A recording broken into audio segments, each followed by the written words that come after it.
président de la République. Chef du gouvernement. Chef de l'État, chef suprême des armées. Présidence de la République du Bénin. Gouvernement du Bénin. Objet, vers une convergence nationale pour un nouvel essor du Bénin. Monsieur le Président. Les rendez-vous électoraux sont des moments émotifs, tragiques. La victoire vient couronner les efforts des uns, la défaite châtie ceux des autres. En démocratie, deux camps opposés ne peuvent gagner, c'est la règle, tous l'acceptent. La présidentielle béninoise de 2021 ne passera pas dans l'histoire pour sa transparence et sa représentativité, tant s'en faut, mais cette élection s'est soldée par votre victoire aux urnes. On doit maintenant considérer la chose comme étant faite et tenter de construire là-dessus, pour reprendre l'expression québécoise. Le Bénin est un pays qui rôde sa démocratie sur la voie périlleuse du développement à l'ère de la mondialisation. Cela n'est pas de tout repos, je vous l'accorde, et exiger des institutions béninoises qu'elles soient irréprochables est sans doute irréaliste. Du moins encore pour quelque temps. Cela dit, je demeure convaincu que nos institutions ne doivent jamais perdre de vue les objectifs démocratiques les plus élevés en dépit des contraintes et des réalités contingentes, sans quoi le peuple béninois aura grand-peine à se motiver à bâtir le pays, à se dépasser, voire à se reconnaître dans la nation qui normalement devrait fièrement définir son identité. De l'étranger, vous le savez, j'ai observé, analysé et commenté votre premier mandat ainsi que la saga électorale menant à votre seconde élection. Je ne reviendrai pas sur mes constats et conclusions, vous les connaissez. Vous et moi, Monsieur le Président, avons une vision du développement et de la gouvernance qui diffère, mais nous avons aussi à cœur que le Bénin croisse et s'autodétermine efficacement et dans la paix. C'est d'ailleurs également le cas, je le crois naïvement, pour la grande majorité des politiciens béninois, des élites, des opposants politiques, des journalistes, des intellectuels, des leaders de la société civile, des manifestants, etc. Or, au pays comme dans la diaspora, cet amour de la patrie ne peut pratiquement plus s'exprimer aujourd'hui, il est pour ainsi dire entravé tant les prises de bec, la confrontation hargneuse et la vilipende belliqueuse occupent les tribunes, sans compter les impossibilités inhérentes au maquis notamment. Notez que je ne dis pas que les critiques à votre endroit sont sans fondement, Monsieur le Président, votre victoire à la Pirue et la réactivité répressive de votre gouvernement étant avérées, je dis plutôt que nous devrions tous, autant que faire se peut, passer à un autre niveau, sans amnésie ni ingénuité, et nous employer dans une phase pragmatique et transitoire à désempêtrer pacifiquement le Bénin. Car notre cité est actuellement bloquée. Ses membres sont stationnés sur la voie stérile de la division, de la méfiance et du non-dialogue, certains hébétés, d'autres résignés.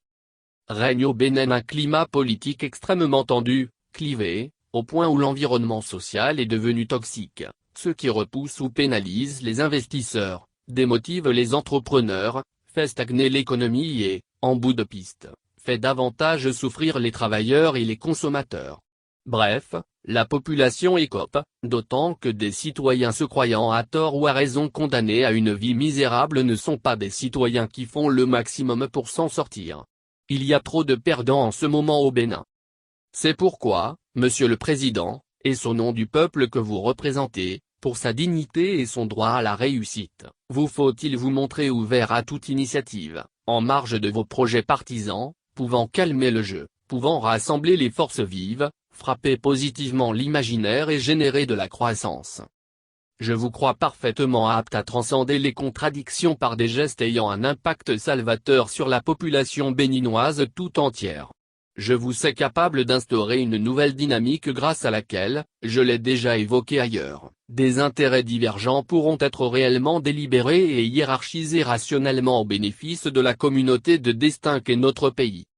Dans cette voie et indépendamment de mes principes politico-philosophiques auxquels je ne vous demande pas d'adhérer, voici ce que je ferais, Monsieur le Président, si j'étais au timon de l'État béninois. Je susciterais un grand élan de convergence, un élan encadré dans quelque chose d'officiel et de mobilisateur.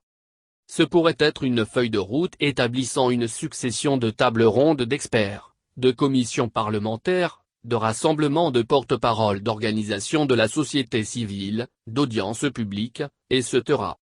Un agenda pourrait aussi être établi concernant la production de décrets et pour la mise en place de mesures allant toutes dans le sens d'une pacification du climat politique au Bénin et d'un appel à la collaboration des élites, représentants, militants, intellectuels, etc. D'aucuns y verraient un processus de réconciliation nationale. Personnellement, je garde le terme pour plus tard, une fois des jalons plantés et des gestes concrets posés. Mais pour finir l'objectif est le même, un déblocage politique pacifique dans l'intérêt supérieur du pays. Pas une sortie de crise factice maquillant le retour au statu quo, mais une réelle progression qualitative dont les relations entre le pouvoir et l'opposition, peu importe la forme de celle-ci, parlementaire, médiatique, informelle, etc.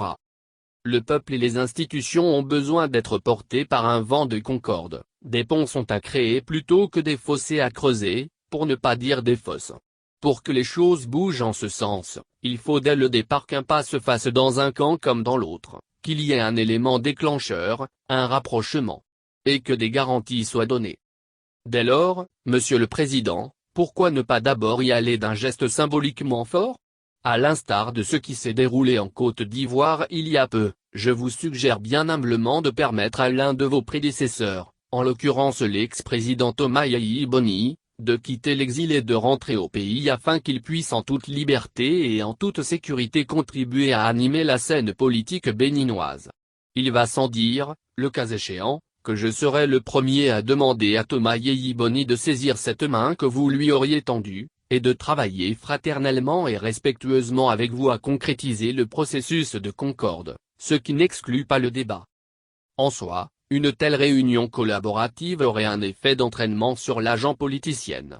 Mais pour vraiment détoxifier le climat social, redonner confiance aux hommes d'affaires et requinquer le peuple, bref pour débloquer le pays, il serait nécessaire que vous vous impliquiez tous les deux dans la réalisation d'une tâche fondamentale, la libération de tous les prisonniers politiques et l'accueil des exilés et tous ceux et celles qui ont dû se cacher dans la brousse pour des raisons politiques ou idéologiques afin d'échapper à la répression autoritaire.